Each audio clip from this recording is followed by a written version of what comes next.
The Dominion's failure to recognize the true nature of the Vorthal stemmed from a fundamental flaw in human expansionism, the assumption that intelligence follows a predictable path. Humanity had encountered countless alien species before, but none that evolved in ways so drastically different from their own expectations. The initial scans of ZYX-OS4 showed no towering cities, no artificial satellites, and no detectable radio signals. To the Dominion, these were all indicators of an unclaimed world, fit for exploitation. This assumption led them to treat the planet as a mere resource, disregarding the possibility of life forms existing outside their narrow definition of civilization.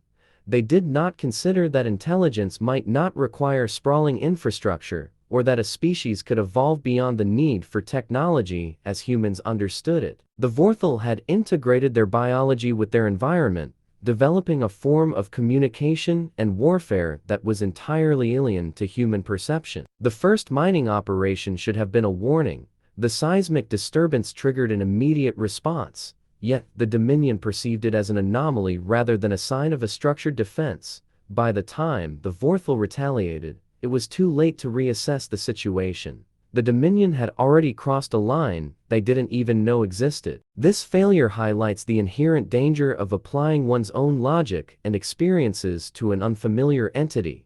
The Dominion believed they were prepared for any conflict because they had always been the aggressors, always dictated the terms of war, but against the Vorthal, their assumptions rendered them blind. They didn't just misunderstand their enemy, they failed to recognize them as an enemy until the war had already begun. And in that moment, the balance of power shifted irreversibly against them. The Dominion's military doctrine was built on overwhelming force and standardized tactics. Every battle followed a predictable formula: establish superiority, deploy advanced weaponry, and crush opposition before it could mount a defense.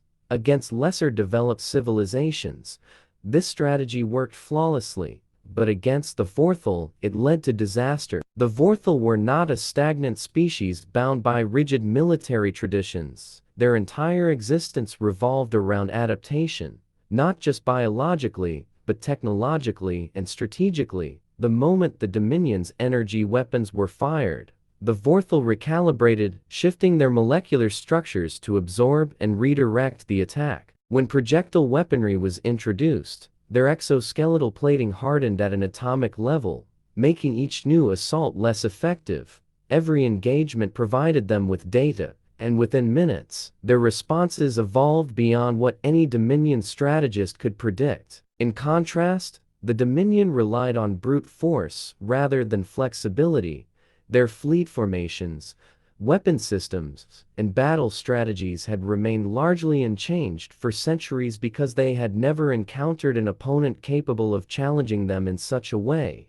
The Vorthal exposed this flaw instantly. Instead of reacting to the enemy's advancements, the Dominion persisted in using the same failing tactics, unable to adapt in real time.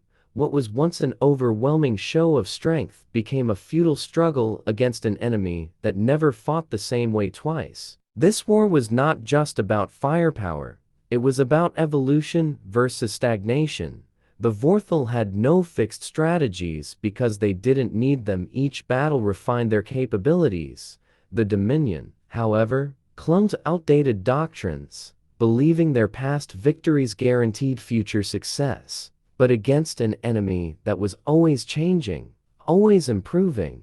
That belief was not just misguided, it was their undoing. The Dominion's arrogance was not born from ignorance, but from centuries of unchallenged dominance. They had conquered countless worlds, subjugated weaker species, and expanded their empire with the certainty that no force in the galaxy could rival them. Their fleets were vast, their technology unmatched, and their reputation enough to make lesser civilizations surrender without resistance. This unchecked supremacy led to a dangerous mindset, one where they believed they were invincible. When the Dominion first arrived at Zyxos-4, they treated it as they had countless other worlds, a resource to be exploited, a prize to be claimed. The possibility that an advanced species could exist undetected, let alone pose a threat, never crossed their minds. Even when the Vorthal revealed themselves, the Dominion dismissed them as primitive aggressors, assuming their superior firepower would end the conflict before it began. This miscalculation was rooted in sheer arrogance, the belief that no opponent could force them to reconsider their approach. The Vorthal did not just defeat the Dominion, they dismantled their illusion of superiority. Every countermeasure the Dominion deployed was rendered obsolete within moments. Their once mighty fleets were reduced to burning debris, their strategies anticipated and countered with lethal efficiency. Too late, the Dominion realized that their dominance had made them complacent, reliant on brute force, instead of adaptability. By the time they understood their mistake, there was no room for retreat.